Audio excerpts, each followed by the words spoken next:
Matthew is been our spiritual director. This is the year of Matthew. And so we want to take another look at Matthew in this Sunday, and we have a few parables. The problem with parables is that you can interpret them in a million different ways. And so the question comes up, is the parable supposed to be meant to be interpreted in multiple ways, or is it supposed to be one specific way that you're supposed to interpret them because of the obscure language that's in them? So Matthew gives us clues. Matthew gives us clues to exactly the way he wants us to interpret these parables. So let's take a look. Now in chapter 13, we have a cluster of parables. There's 7 altogether. And the first parable begins them all, and that's the parable of the sower and the seed. After that, we have 6 parables. And Matthew wants to match up these parables. There's going to be 3 pairs. The first pair is the one at the beginning and at the one at the end. And both of them represent people who are in the kingdom of heaven. So we have the weeds and the wheat and the dragnet. So the people that are in the kingdom of heaven, of course, are the ones that bear fruit. The ones that are useless, they get tossed out. Now the next set of parables is the parable of the mustard seed and the leaven. And this represents benefits. What happens when you're in the kingdom, you often receive benefits like the birds have the benefit of being in this nice mustard tree, and the leaven, everybody's eating bread.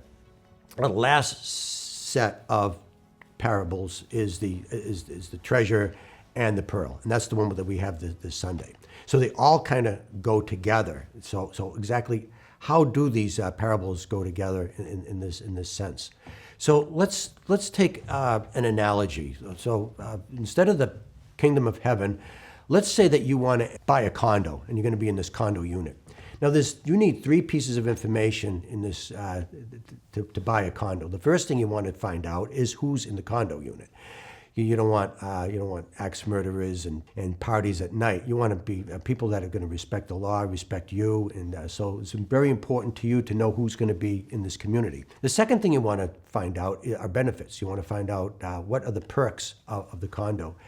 Is it beachfront? Does it have a golf course, a playground for the kids? Do they have maybe services for snow removal, or they take care of the garden, they mow the lawn?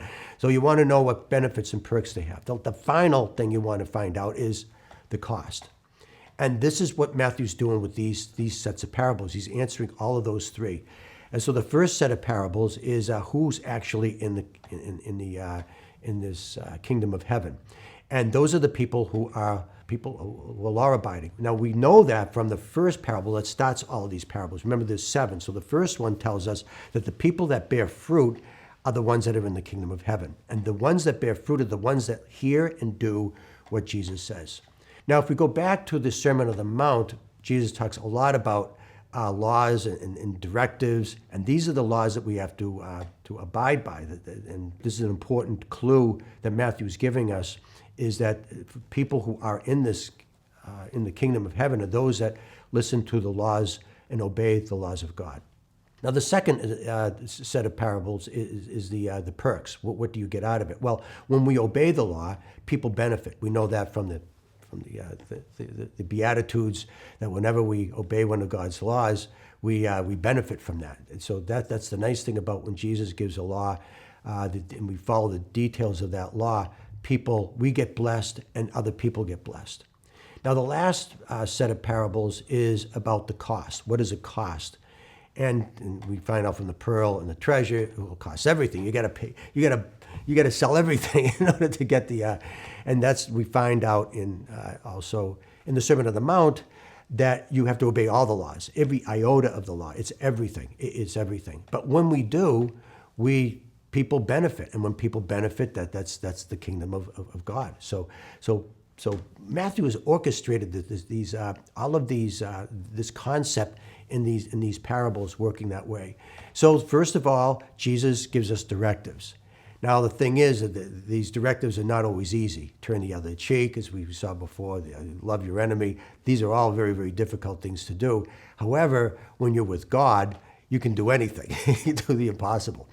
And so that's the idea. The kingdom of heaven is a kingdom, a place where people are obeying, listening to all of Jesus' laws and directives, obeying them and bearing fruit because people are benefiting from that, and we benefit from that ourselves. And that's all it's only possible if God is with us. And so that's the theme of Matthew's gospel. So that's the meaning of these parables. The parable of the pearl and the treasure is that it's the cost. Yeah, it costs. Yeah, the cost is everything. We have to follow all the dictates of Jesus' laws, but just remember that we are with the Lord, and the Lord makes it easy for us. And so again, the theme of Matthew continues from the Sermon on the Mount right into these parables. So I hope you enjoyed this. You get more out of the reading this Sunday when you hear these beautiful parables. And I will see you in the next video.